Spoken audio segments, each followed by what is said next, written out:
Breaking news: U.S., Venezuela, Cuban, and Mexico relations. If you're not familiar with my channel, I report the news for Central and South America with a special attention on Medellin, Colombia, and Colombia as a whole. I do these videos for those that want to know before they go, as well as for expats who live there and want to hear the news in English. Quick heads up: Americans in Colombia applying for a visa now need an FBI background check. Get yours in 24 to 48 hours using On Call Colombia. OnCallColombia.com. The information is on the screen as well as in the description of all my videos. Okay, this is the time where I take a few seconds to say thank you. Thank you to all my supporters. Thank you to the super chats. Thank you to the likes. Thank you to the shares. Sharing is definitely caring, so you are greatly appreciated.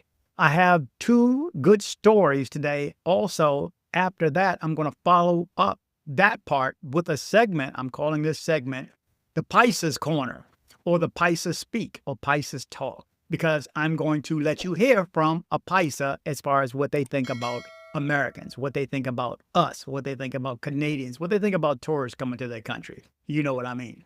Okay, let's jump into this first story right away.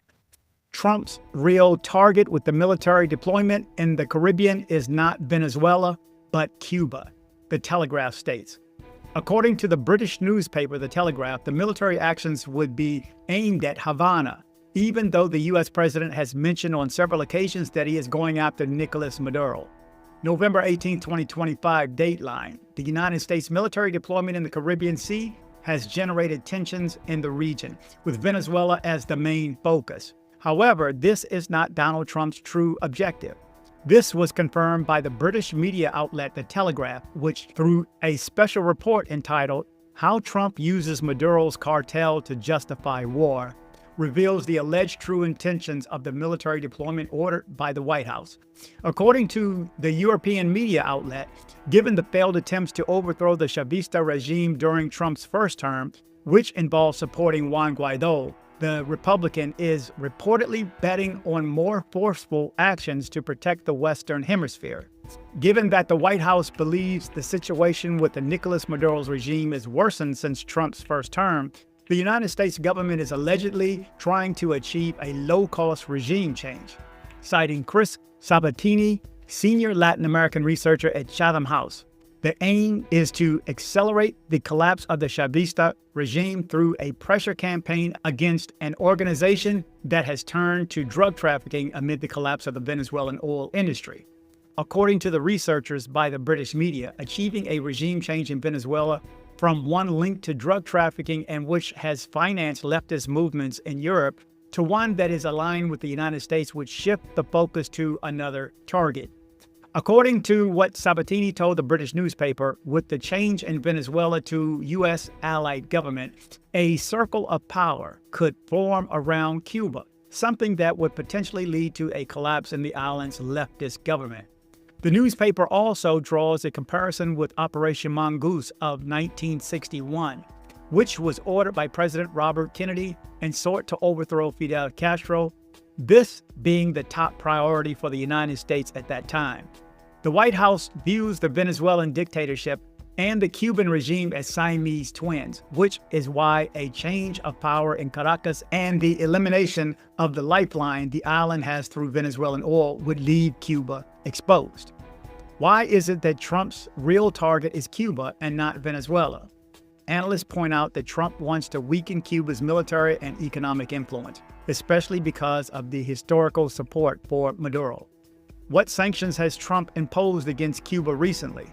He has recently strengthened sanctions on Cuban companies with military ties, restoring measures from his first presidency.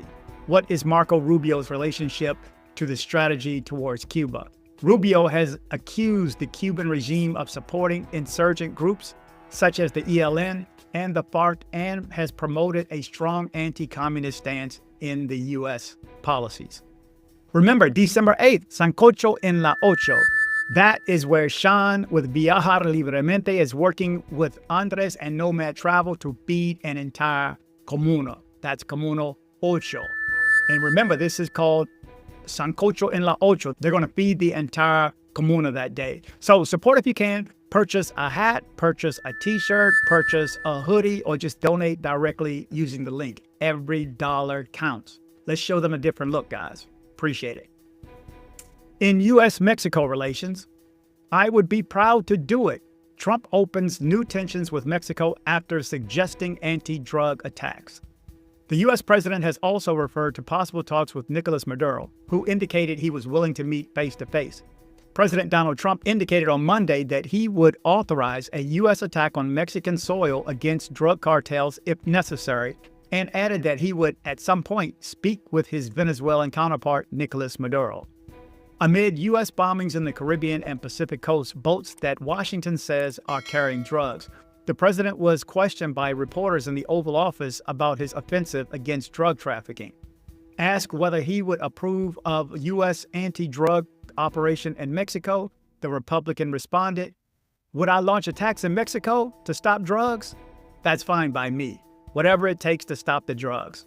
I didn't say I would do it, but I would be proud to do it, because we're going to save millions of lives by doing it." The Republican also drastically increased U.S. forces in the Caribbean, arguing that they are confronting drug traffickers based on several Latin American countries, including Venezuela and Mexico. When asked about the Venezuelan president, he said, "At some point, I will speak with him, although he has not been good for the United States."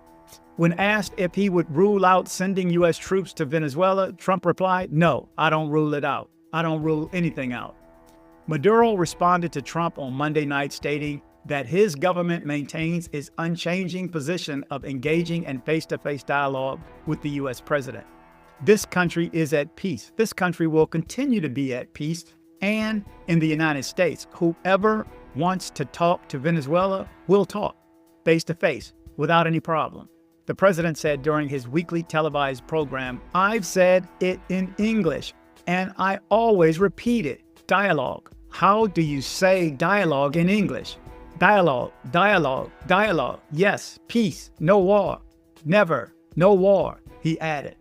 The statement came amid tensions over the U.S. military deployment in the Caribbean. Venezuela sees the operation as a step towards overthrowing Maduro, who is accused by Washington of leading a terrorist organization dedicated to drug trafficking, which the Venezuelan president denies. "We have a deal with Venezuela," Trump stated. "They've sent hundreds of thousands of people from their prisons to our country," he asserted. Amid the back and forth, Trinidad and Tobago's Prime Minister, Kamala Persad-Bissessar, an ally of President Trump, asserted on Monday that Washington never asked to use the archipelago to launch attacks against Venezuela, while U.S. Marines conduct exercises in the country located about 10 kilometers off the Venezuelan coast. The United States never asked to use the territory to launch attacks against people of Venezuela. The territory of Trinidad and Tobago will not be used to launch attacks against the people of Venezuela, the Prime Minister wrote when asked about the joint military exercises, AFP reported. The United States military deployment in the Caribbean and the Pacific includes a group consisted of an aircraft carrier, warships, and several stealth aircraft. The United States has carried out around 20 attacks on vessels in the area with at least 83 fatalities. So there you go. So now is the time where I am going to run an audio. Now I have the audio. I'm working this out as best I can. We will see if people will come on camera. Most don't want to come on camera. So what I've done is I've gotten the voice in Spanish. I've used AI to put it in English, and I've added it to an avatar. This is not her, obviously, but this is her voice in English so that you get the words that are coming out of her mouth. And this I call the Pisces Corner. If you know anyone there, if you know any Pisces there that want to give feedback, plus, minus, up, down, left, right, it does not matter. We want to hear what they have to say about us visitors coming to Medellin. Check this out. My name is Marta Helena Arias. I am a civil engineer and I live in the metropolitan area of the city of Medellin.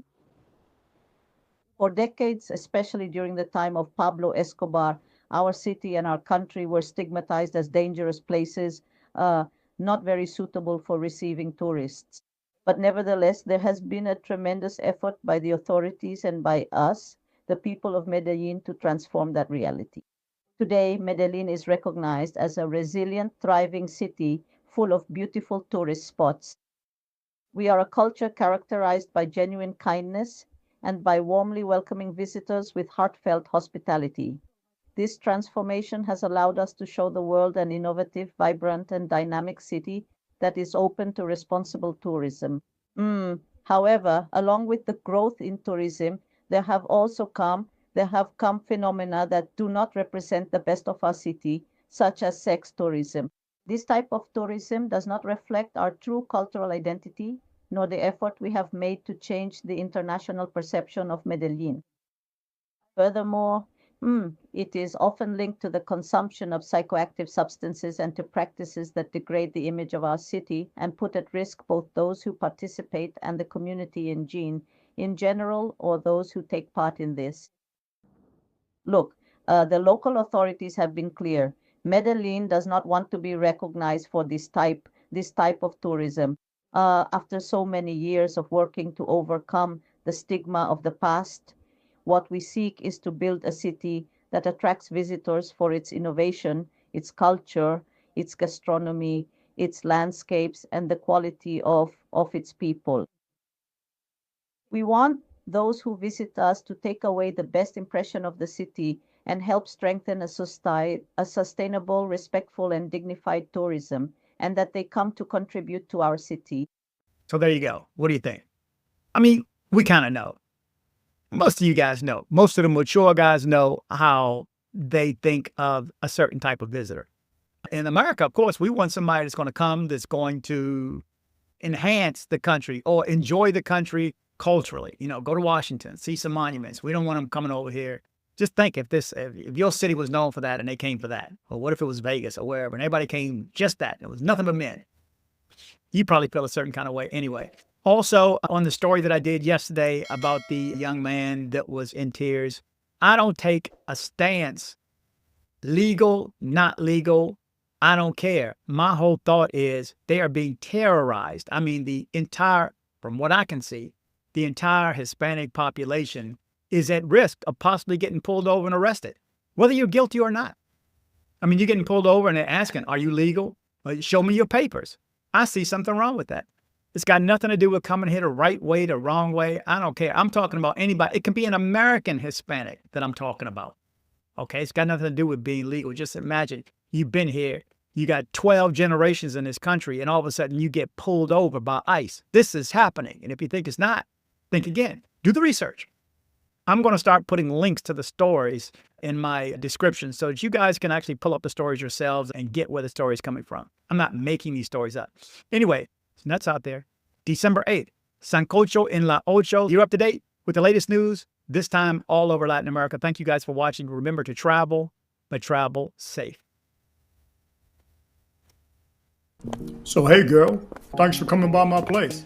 No worries. You mind if our girlfriend can come by with us? Hell no. This is why I watch dcbornrob. Yo.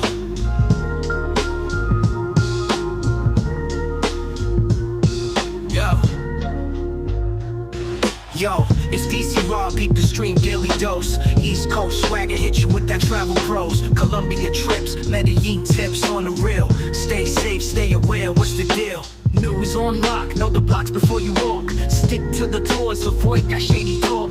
Urban jungle vibes for miles, it's hot. Keep your eyes and ears open, dots to connect the plot.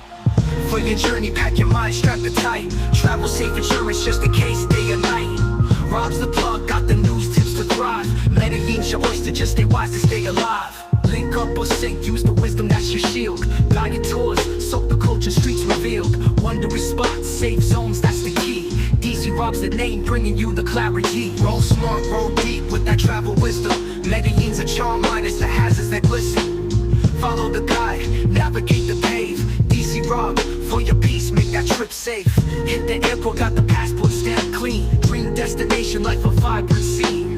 Cautious moves is your grooves, play your part. dcbornrob coming through, future-proof street smart.